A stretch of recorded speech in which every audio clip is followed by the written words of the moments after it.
የማይነጥፈው ደስታችን መድኃኔ ዓለም ነው።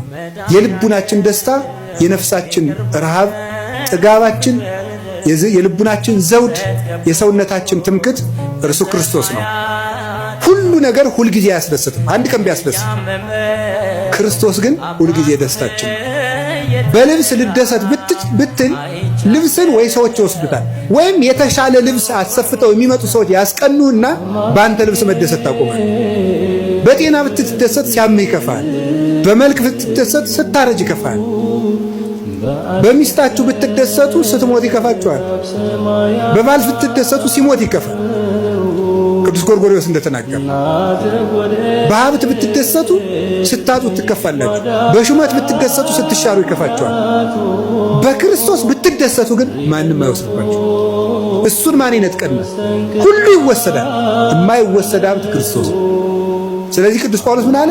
እላችኋለሁ በክርስቶስ ደስ ይበላችሁ። እላችኋለሁ በማን ደስ ይበላችሁ አለ? ደግሜ እላችኋለሁ በክርስቶስ ደስ ይበላችሁ። ሁልጊዜ በጌታ ደስ ይበላችኋል።